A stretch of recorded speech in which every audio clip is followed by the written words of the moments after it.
welcome to Think Tech on a given Wednesday afternoon. Sharon Moriwaki and me, co-hosts for Hawaii, the state of clean energy. Okay, right? Sharon, say hi. Hi, aloha. I knew she'd say that.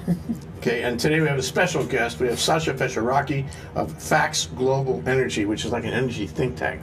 Am I right about that? That's right. Yeah, it's a research institution essentially, consulting arm. Yeah. When I get older, I want to be like that.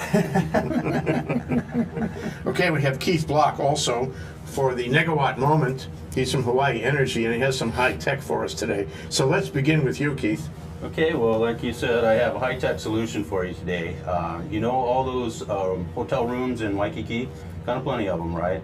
So each one of those, or almost every one of them, has a box in there that controls the amount of cool air that's coming in. And those things are called fan coil units. And each one of those fan coil units has a small motor in it that runs a blower fan that blows in there.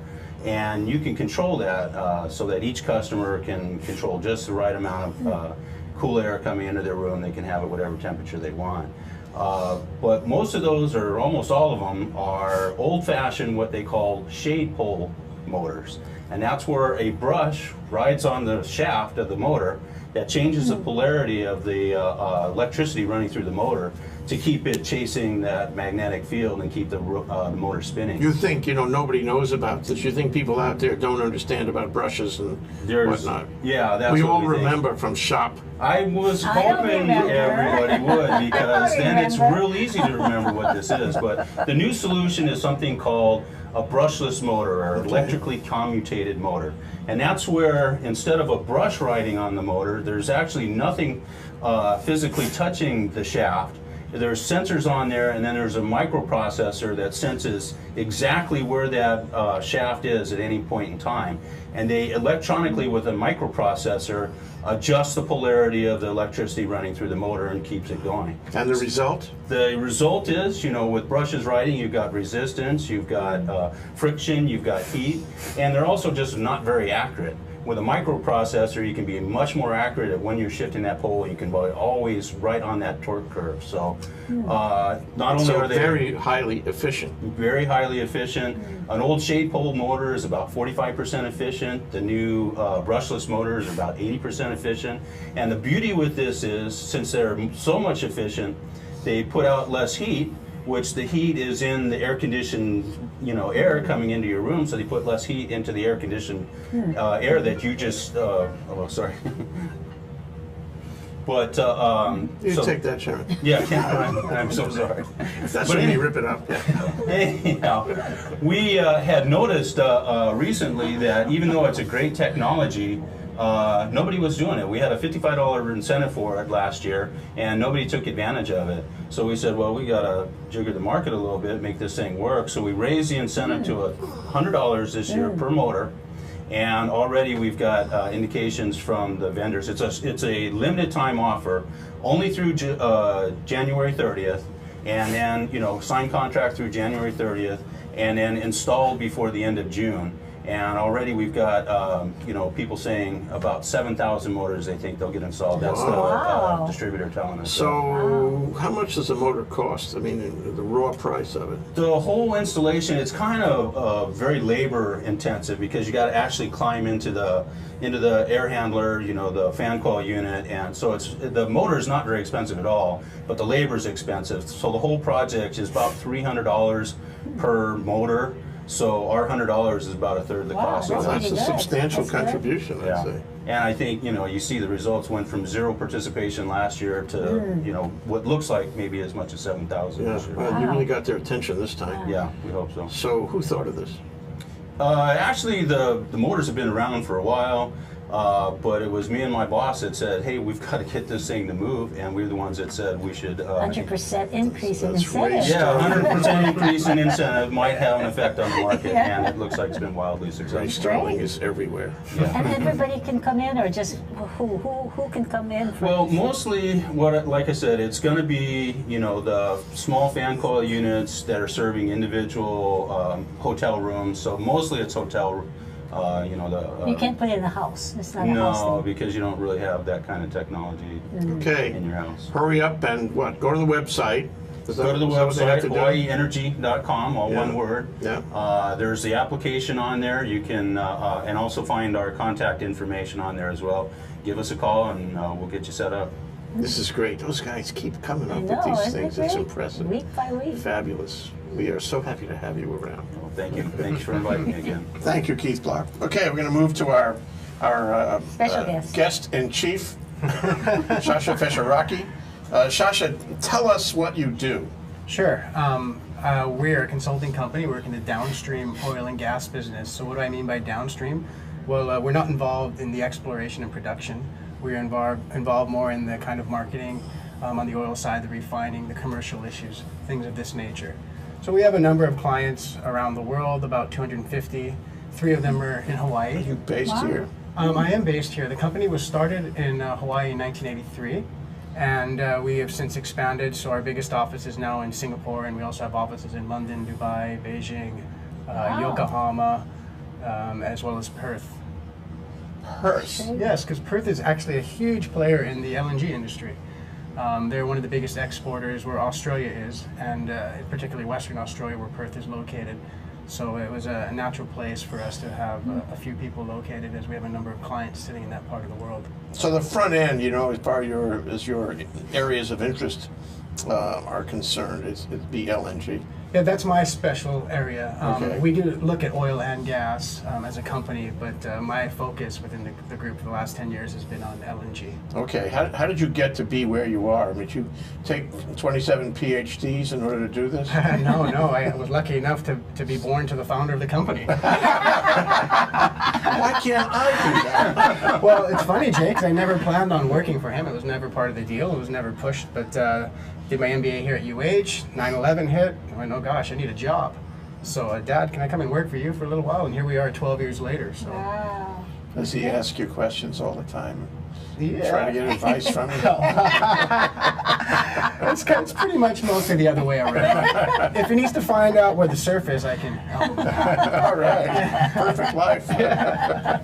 Okay, well, listen, it's very interesting because you are a think tank, and you know, we kind of need a think tank. So you every time I think about it, you're more important. Actually, it's a dynamic thing. Especially about LNG, but you know, we want to talk to you today about the whole landscape and about the way of thinking which you engage in. So the first question is, what can you characterize for our listeners and viewers? What is the situation? What is the landscape today in energy, renewable energy, the whole package in Hawaii? Yeah, let me say a few words about Hawaii's energy situation. Given our location, we have the unfortunate distinction of being the most oil-dependent state in the nation. Almost 90% of our total energy consumption is derived from oil products, and that's because oil is easy to transport. It has a lot of BTUs in a barrel of oil, so it made sense. Unfortunately now, in light of the increase in oil prices, Hawaii consumers are suffering, particularly because we rely on oil for 75% of our power generation. That is completely abnormal. Nowhere else in the U.S. does that really occur. If you look at the U.S. as a whole, less than 1% of power generated in the United States is by oil. We're at 75%. So that's a huge difference. And then you put into the factors that we've had in Japan, the Fukushima crisis, the big nuclear outages. They use the same oil we do. It's a very specific kind of oil, low sulfur fuel oil, low sulfur crudes. Let me stop you for a moment. Sure. What is low sulfur, and why did we want to use it? Why do they want to use it in lieu of other kinds of crude? You often burn fuel oil for power generation because it has more BTUs, and low sulfur is just basically it's less polluting than high sulfur essentially. But it's more expensive. But it's much more expensive. And the problem is it's a very thin market. So what you had, because there's only a certain amount of crudes that fit these specifications, and now because Japan has burning a lot more of this crude in light of their nuclear outage, they're really tightening the market, and Hawaii consumers are suffering. So that's why we've seen, you know, our electricity prices increase dramatically, and you can actually see a pretty strong correlation from, I mean, they've always been high, but they've been even higher since March 2011. What's a barrel now? What's a barrel now? Well, there's a couple different markers. So if you're going to use a U.S. marker, which is the West Texas Intermediate, it's about $95 a barrel. If for crude, Brent would be about 110. Low sulfur fuel oil, you're talking 130, 140 a barrel. It's way up there. Yeah, and logically, fuel oil should be cheaper. than crude, because when you refine a barrel of crude, you get a variety of different products, and fuel oil is the bottom of the barrel, and typically is something that people just wanted to dispose of. Unfortunately, for us, we rely on that, and because of the Japanese situation and the squeeze on low sulfur oils, crude oil, we've been paying the price. Is there any possibility, I know this is not likely, but is there any possibility that we could shift to another kind of cheaper oil? That's a good question. It is possible, but you have to look at the configurations of the refineries. I mean, they are slated to process certain types of crude, and also looking at Hawaii's demand barrel, we're a bit unique in that we are a big jet fuel consumer, given our location. So the refineries are configured to produce as much jet fuel as possible, thereby minimizing low sulfur fuel and other products. Okay, well, as far as you got before I interrupted you, you were talking about Japan and the U.S., or rather Hawaii, using low sulfur fuel and competing for the same barrels. So please continue. No, I mean, just going back to the Hawaii situation, I think I'm looking forward. Oh, whoops. Do you hear it? I hear some The music. It's the music. Yeah. We have this music. Into breaks. It tells us that we have to take a break. Okay. So we're going to take a break, Sasha. Thank you. Sure. Sorry. No worries. We want that help that thought. Thank you, though. Keith. That's Oh, what- thank you. We'll be right back Thank you. after this short break to talk more with Sasha Fesharaki of Facts Global Energy. We want to thank our underwriters. Hawaiian Electric Company and its affiliates Maui Electric on Maui and Hawaii Electric Light Company on Hawaii Island are deeply committed to the communities they serve. Galen Ho is a senior executive of BAE Systems, a global defense, security, and aerospace company. The High Tech Development Corporation, the state's leading technology agency, attached to the Department of Business, Economic Development, and Tourism.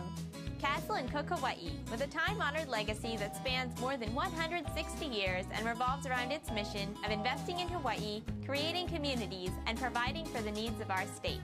Hawaii Gas, formerly the Gas Company, a proponent of the Liquefied Natural Gas Initiative, helping Hawaii achieve its transition to clean energy and a better energy future. Collateral Analytics, a Hawaii-based tech company empowering the real estate industry with greater and faster access to the tools and data they need to make better informed property investment decisions.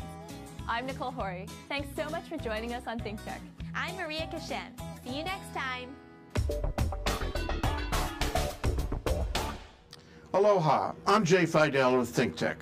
ThinkTech is a 501c3 Hawaii nonprofit corporation. We began ThinkTech in the year 2000. At ThinkTech, we work to raise public awareness about tech, energy diversification, and globalism in Hawaii.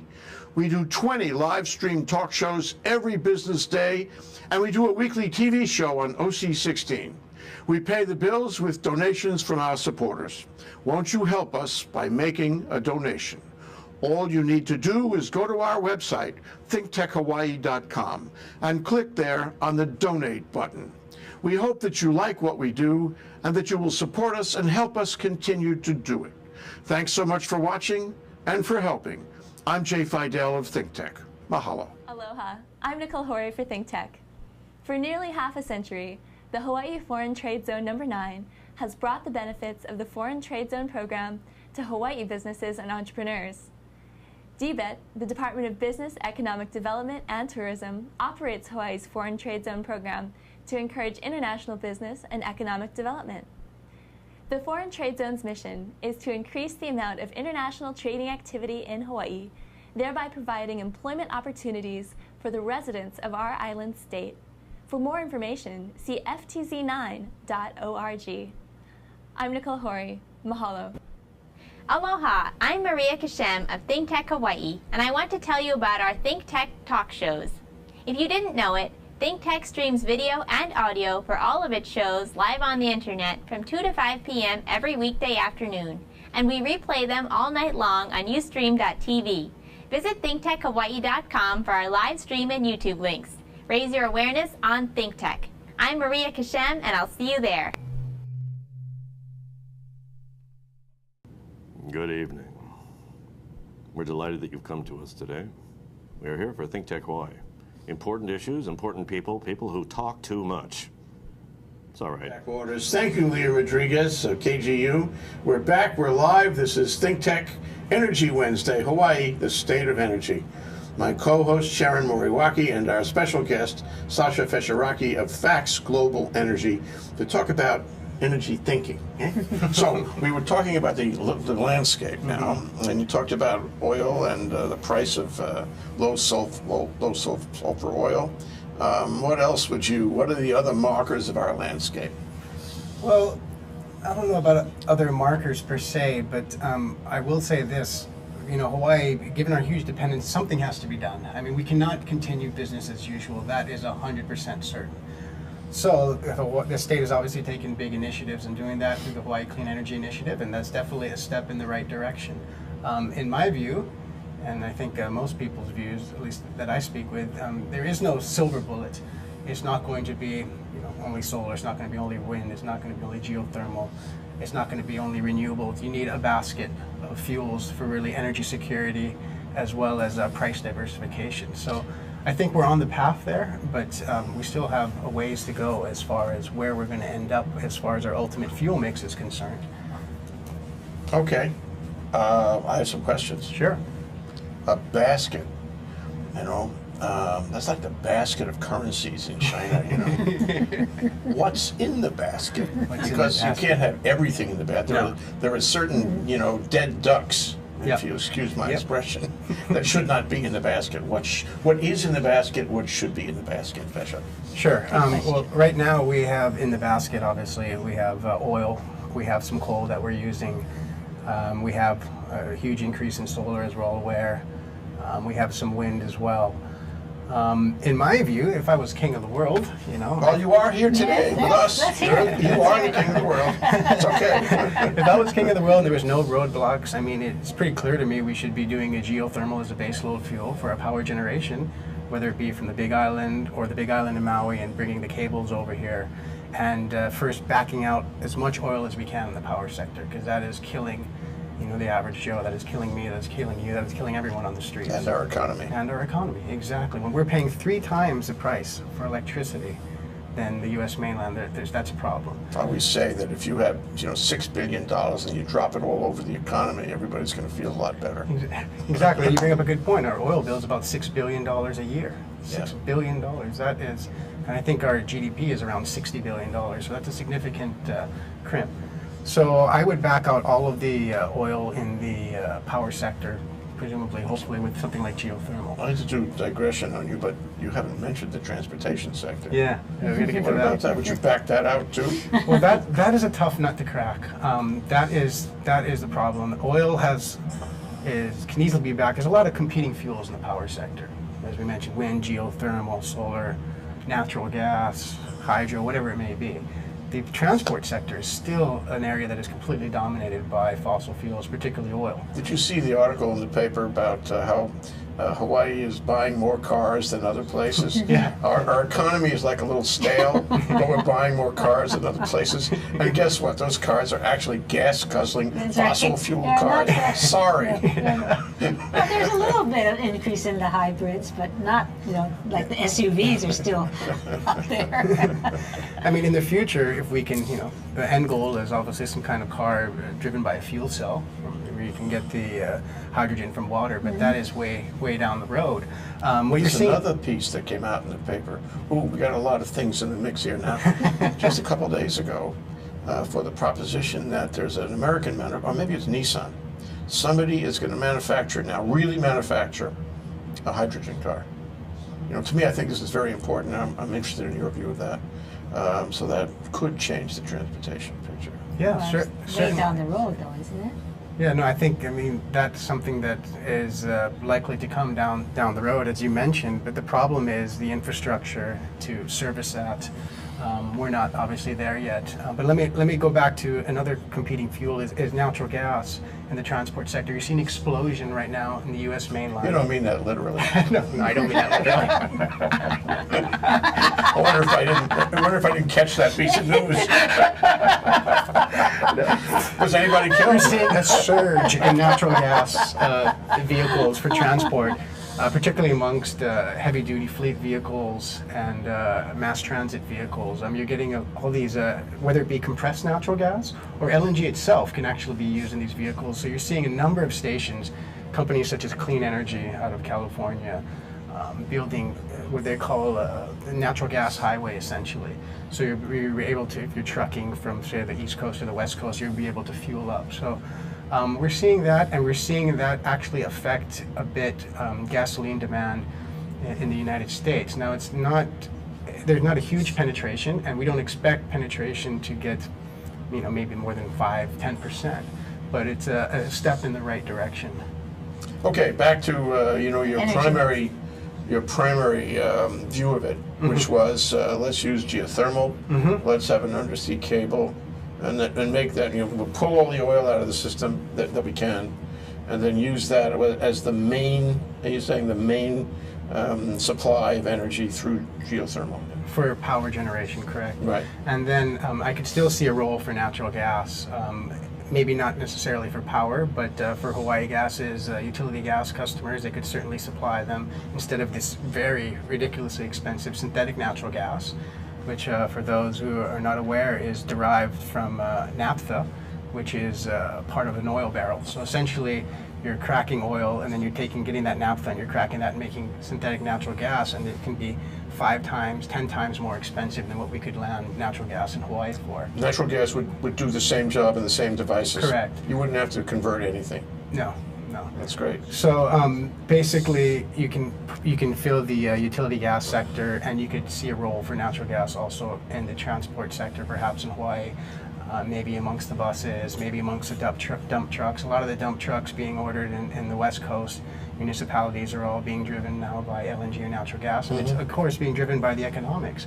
We haven't talked about the price. Why is Hawaii so interested, or have they been interested in LNG? And a lot of it is because it's a fraction of the price of oil on a BTU basis right now. So if you look at the price of natural gas on a barrel of oil equivalent, right now today it's about $18 a barrel of oil equivalent. Earlier I said oil is selling for 95 to 110 depending on what market you use. So that's a huge difference. So if you're located close to the source like they are on the mainland, it's a no-brainer. Now in Hawaii you have to liquefy it, bring it on ships, you're going to have added costs, so the savings aren't going to be as great, but there will still be savings. When we looked at the numbers, if we convert 25% of our power generation on Oahu to run on natural gas, in our scenarios you could be saving $250 million a year. If we converted 50%, you could be saving $500 million a year. And you do that over a 20-year period, it's pretty significant money. But aside from the fracking issue, which Blue Planet and the Sierra Club don't like too much, on a national level, Sierra Club just opposes that, period. Aside from that, what about the problem of getting married to natural gas and not being able to get an annulment? It's a great point. It's a very different business because it's so capital intensive to build the infrastructure. It's a long-term commitment, long-term meaning anywhere from 10 to 20 years. As we've talked before, we like to say that oil is like dating and gas is like getting married, because it really is a marriage. And your mother-in-law is a banker who moves in with you to make sure that you behave, and that's essentially what it comes down to, because these projects that they're building, these are multi-billion-dollar projects to developers, and they're only going to sell that offtake if they can get a long-term commitment. And no one's going to finance that unless the banks. So it's got to pencil So out. even if you have the tankers coming in that's offshore, it's still very costly for the infrastructure, or is that? Well, it ultimately depends on how big and the size and the scale, the capacity. But onshore, offshore, when we look at the numbers, you're looking at anywhere from $200 million for the infrastructure to $500 million. Now, that sounds like a lot of money. It is a lot of money, but we're spending $6 billion a year on oil. So if you can get those 25% savings that we've looked at, then it begins to pay off itself relatively quickly. But going back to your question, it is a long-term commitment. So if you're going to commit to gas, you got to commit to at least 10 years. Probably That's not bad. 20 years. 10-year commitment's not really threatening. It's a 30-year commitment or a 40-year commitment or a commitment that has no end. Right. That's what I think people worry about. Right. And that when we feel so strongly about renewables, we'd be cutting ourselves out of renewables if we got married. You're right. You know, I mean, that's an argument. Yeah. So I don't know where it goes. But okay, so you see LNG as one of the elements in the landscape going forward. Definitely one of the potential elements. There's discussions ongoing now between the state and various utilities, and it's definitely something that people are looking at. No decisions have been made at this time. Maybe we could use a bit more leadership from certain aspects and for an energy strategy as a whole, and I think that's what you might want to talk about. Before we do that, though, just real quick, where do you see solar and wind going forward? Where do we see solar and wind going forward? Well, I don't know how much more solar capacity Oahu can take. You have some parties saying that we can just take care of all of our generation with solar on Oahu, and others that say, no, we need the cable from the Big Island, whatever it may be. So we've seen a massive penetration rate. I think 9% or 10% of all households on Oahu have solar now. Maybe you'll see that increase, by double in the next 5-10 years. We have wind as well. I'm not sure how much more capacity will be added given the kind of NIMBY movement and whatnot. So, how kind of you. Regardless, even if we increase it substantially, there will have to be something else, whether it's another renewable fuel or whether it's hydrocarbons such as natural gas. What about storage? Where does storage fit in all of this? That's a great. Oh, well, you have time to think about it. Well, but I don't have the answer, so. He knows the answer. But everybody should understand. Efficient knows the answer now. So this break, we're going to talk about small talk. But then we'll be right back. That's Sasha Fisher-Rocky of Facts Global Energy. Sharon Moriwaki and me. We're having a nice time today on Hawaii, the state of clean energy. We'll be right back after this break. Aloha. I'm Attila Seres of ThinkTech. ThinkTech is a 501c3 Hawaii nonprofit corporation. We began ThinkTech in the year 2000.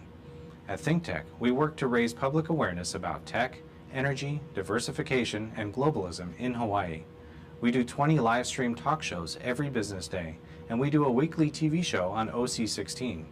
We pay the bills with donations from our supporters. Won't you help us by making a donation?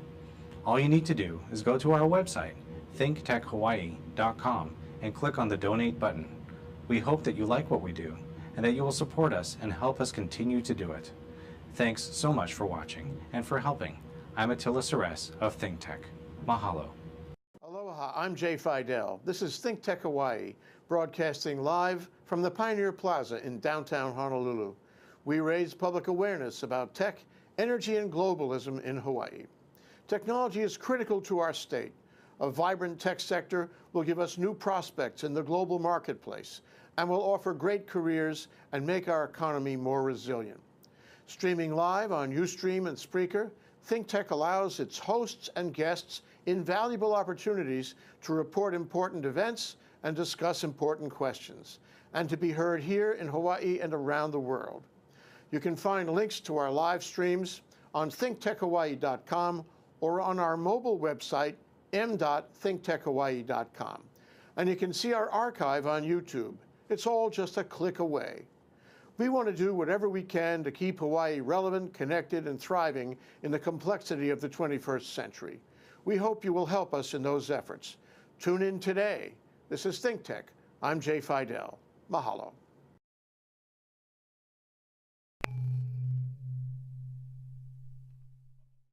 Hi, how are you? You feeling good? Are you feeling lucky? ThinkTech Hawaii, it puts a bubble in my bender.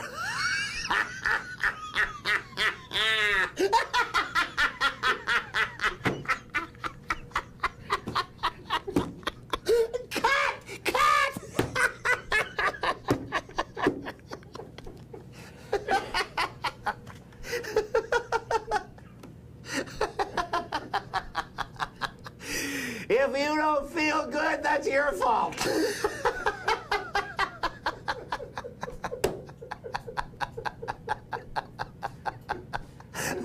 Now that's live TV, folks. Jack, we're back. We're live. We're Energy Wednesday on Hawaii, the state of clean energy. with Sasha Fesharaki of Fax Global Energy, and our sponsors, if it isn't clear, Hawaiian Electric, Hawaii Energy, and DBET. Thank you very much, gentlemen and ladies. Thank you. Okay, so going back to where we were, you knew the answer to the question. Unfortunately, I forgot the question. Storage. How could we forget? Yeah.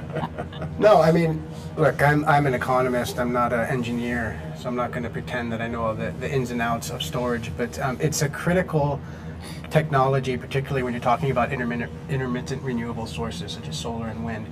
If we can crack that nut as far as storage is concerned on a large scale, then that could change things. Then maybe we don't necessarily need the cable if we can build the capacity here that we need. So I think storage is obviously one of the solutions for some of these intermittent renewable sources.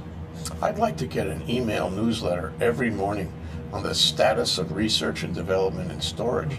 Because I think I think it's going to change the world. I certainly believe that too. It's a big problem for us here in Hawaii because we don't know how fast it's going to move, and we have to make decisions, based on guesswork on storage.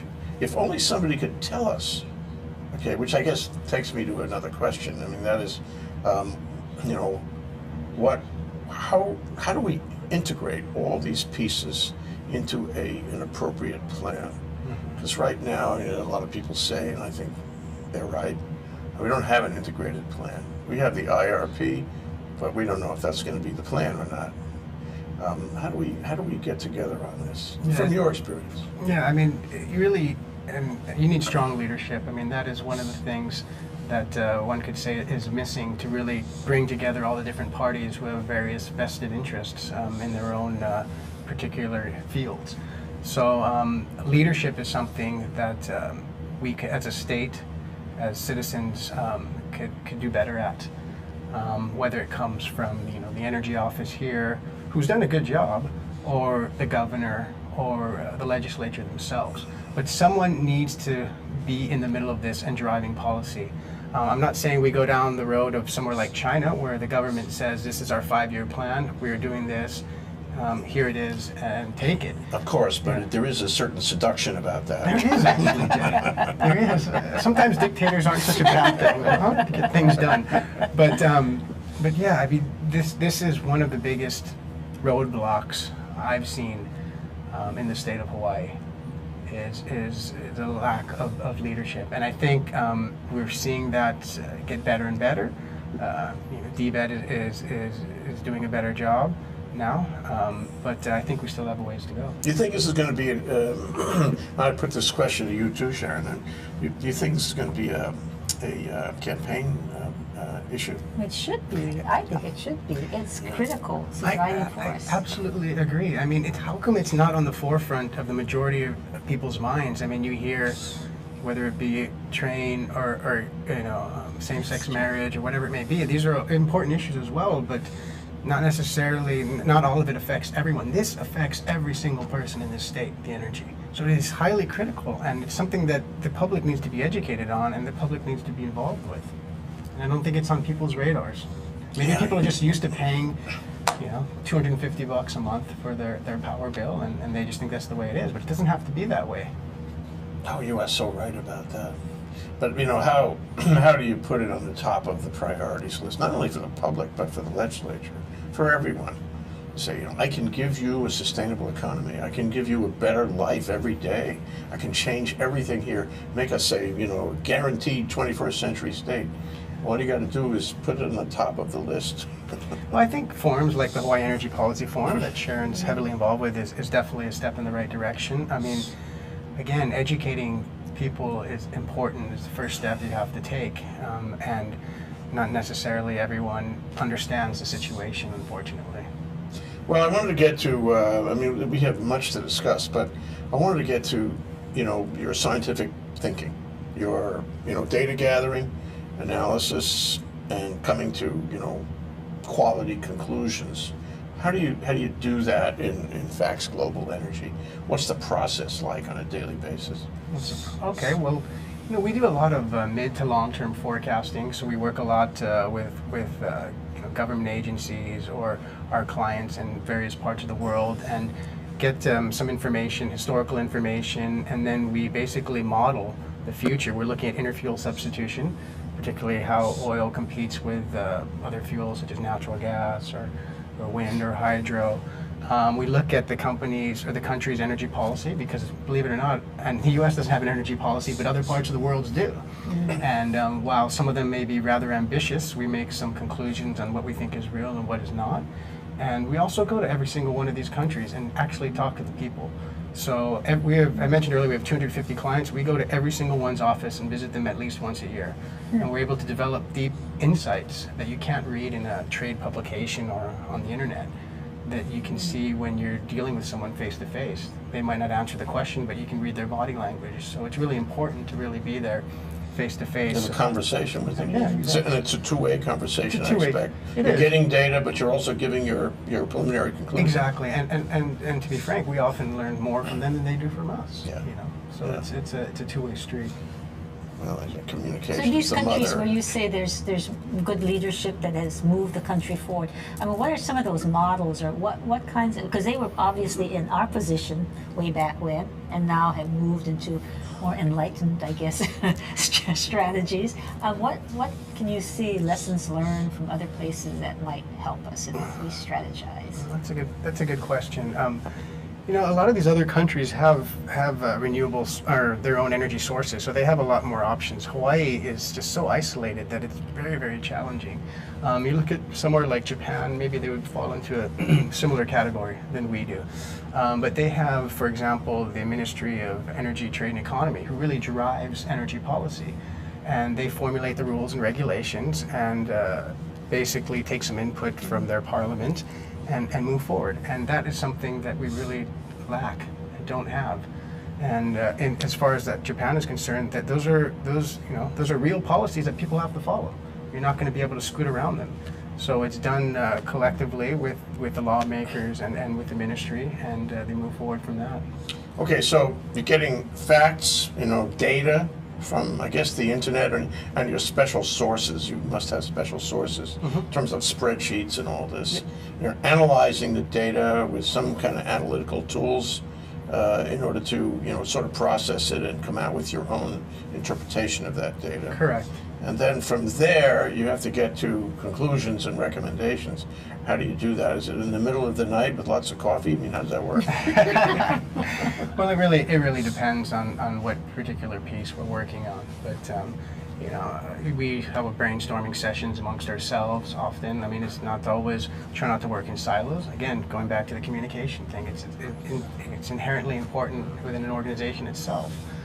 So often we're on the phone, kicking ideas back and forth with each other, and then making some guesses, because we all know everyone who forecasts it's wrong. It's just how wrong are you? So.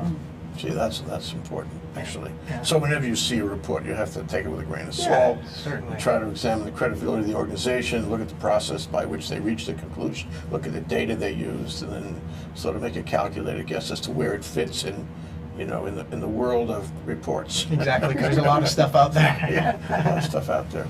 Well, I mean, I think it's valuable to have you here. Do I hear music? No. Hearing music now. Whoa. I think it's valuable to have you. I mentioned that before, and I think that you're somebody that we could learn from in terms of the thought process. But let me ask you this. I mean, so you have a way of doing think tank process, as we outlined. How can we take that kind of process and make it larger? How can we sort of get the community involved in that kind of process so it's rational, it's scientific even? How do we bring everybody together in that way? It's not just a matter of having Facts Global Energy tell us what it thinks. It's a matter of us becoming a Facts Global Energy.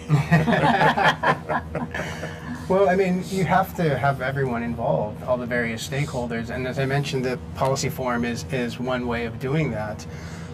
Just kind of increasing communication and working with the various groups is how we see it going forward. So I don't know, maybe Sharon has any views on. Well, I think that's a terrific process, and that's what we do try to do, is bring the opponents and proponents and really have a good conversation about what has to go forward. I think the next steps are the more difficult, is the next steps. execution. Well, and yeah, then you say and leadership. that brings and me where to that the comes most difficult question of all, which is Sharon's question. You know, so we all agree that A, we're a little stuck. B, that we can do better in terms of making a plan.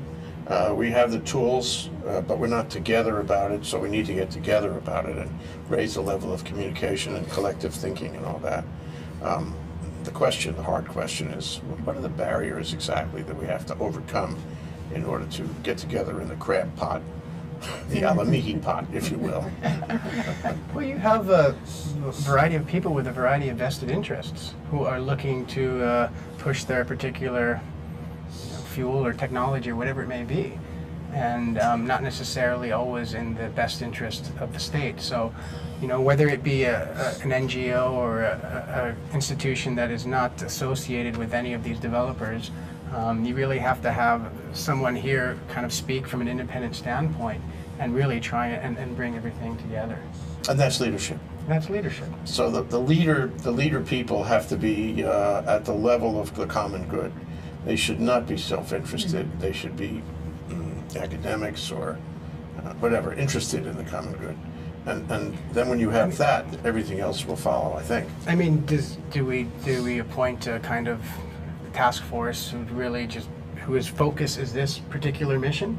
You know, where you're drawing from, you know, DBED, from people in the Hawaii Energy Policy Forum, from others, or is that going to rub some people the wrong way? Perhaps. But I mean, it's clear that the current situation could be a bit better.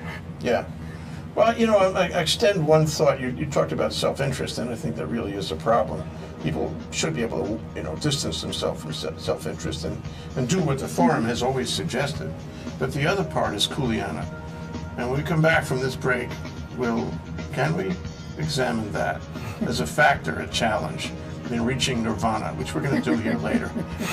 And Sasha Fischer-Rocky, Facts Global Energy. Here we are on Hawaii, the State of Clean Energy, with me and Sharon Moriwaki, the co-chair of the Hawaii Energy Policy Forum. We'll be right back after this short break. I'm David Day, the host of Asian Review. This is a think tech program in which we take the issues of the Asia-Pacific region, whether they be in business, in foreign policy, in national security, or geopolitics.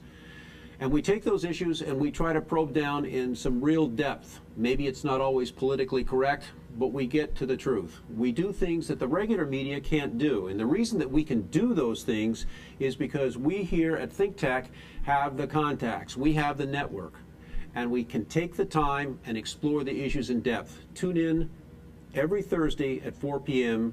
here at ThinkTech Hawaii. Aloha, I'm Sharon Moriwaki with the Hawaii Energy Policy Forum. Please join Jay Fidel and me every Wednesday, 4 o'clock p.m. on Energy Wednesday. See you then. Aloha, I'm Jay Fidel. This is Think Tech Hawaii, broadcasting live from the Pioneer Plaza in downtown Honolulu. We raise public awareness about tech, energy, and globalism in Hawaii. Technology is critical to our state. A vibrant tech sector will give us new prospects in the global marketplace and will offer great careers and make our economy more resilient. Streaming live on Ustream and Spreaker, ThinkTech allows its hosts and guests invaluable opportunities to report important events and discuss important questions, and to be heard here in Hawaii and around the world. You can find links to our live streams on thinktechhawaii.com or on our mobile website, m.thinktechhawaii.com. And you can see our archive on YouTube. It's all just a click away. We want to do whatever we can to keep Hawaii relevant, connected, and thriving in the complexity of the 21st century. We hope you will help us in those efforts. Tune in today. This is ThinkTech. I'm Jay Fidel. Mahalo. Hi, I'm Jay Fidel. Yes, this is ThinkTech, broadcasting on Ustream and Spreaker both day and night, doing its thing on OC16 and Olelo, and uploading videos all over YouTube. Check us out and see the links on thinktechhawaii.com. Mahalo. Aloha, I'm Nicole Horry for ThinkTech. For nearly half a century, the Hawaii Foreign Trade Zone No. 9 has brought the benefits of the Foreign Trade Zone program to Hawaii businesses and entrepreneurs. DBET, the Department of Business, Economic Development and Tourism, operates Hawaii's Foreign Trade Zone program to encourage international business and economic development. The Foreign Trade Zone's mission is to increase the amount of international trading activity in Hawaii, thereby providing employment opportunities for the residents of our island state. For more information, see ftz9.org. I'm Nicole Horry. Mahalo. Aloha, I'm Maria Kashem of ThinkTech Hawaii, and I want to tell you about our ThinkTech talk shows. If you didn't know it, ThinkTech streams video and audio for all of its shows live on the internet from 2 to 5 p.m. every weekday afternoon, and we replay them all night long. Ah, yes, we're back, we're live, we're here on Energy Wednesday in Hawaii, the state of clean energy, provided to you by Hawaiian Electric, Hawaii Energy, and DBED. I'm here with Sharon Moriwaki and our special guest, Sasha Fesharaki of Fax Global Energy. And P.S., we are not only broadcasting this on KGU 760 AM, but also on Ustream and Spreaker for video and audio live stream. And we'll put it on YouTube. It'll be there forever, Sharon, whatever you say. It'll be Sasha forever. And we'll put it on Olelo, too. Okay? That's what we do here at ThinkTech. We do 20 shows a week like this. It's really wonderful. Okay, back to the topic. I get lost sometimes. So, you know, here we are, and we have to get through the resistance points. First, we have to identify what they are, and I suggested before the break that one of them may be just as simple as kuleana, which is a kind of self-interest. So, can you comment on that? I mean, am I right about that, and how do we get through it? I think you are right about that, and how we get through that is that word again, communication. We need to really, you know, let everyone know what the other people are doing, and let the merits or the projects work out on their merits alone instead of your special interest. Yeah. You know, so whether it be other forums or task force or whatever it may be, whatever the venue is, we need to have this kind of communication and let people promote their projects, promote their developments on merit and economics alone. This is the most challenging initiative ever in history in Hawaii, for sure. And maybe, you know, comparing against other initiatives elsewhere, it may be the most challenging.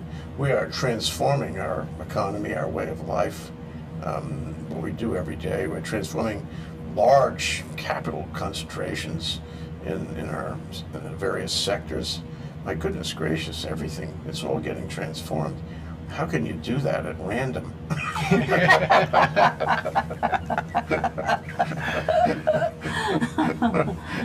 There's so many possibilities to make a mistake. And there's so much uncertainty at this stage from all, you know, various players, so people don't know what the future is going to look like. So it's very hard for stakeholders, whether it be the government or the developers themselves, to move forward, because there's so much uncertainty.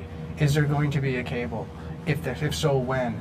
Is it going to be in 10 years? Is it going to be in 20 years? If it's going to be in 20 years, we're going to continue to be burning oil then. So let's, you know, do we want to look at LNG, or do we continue to burn oil? So there's just so many moving parts. It's a very, very complicated jigsaw puzzle.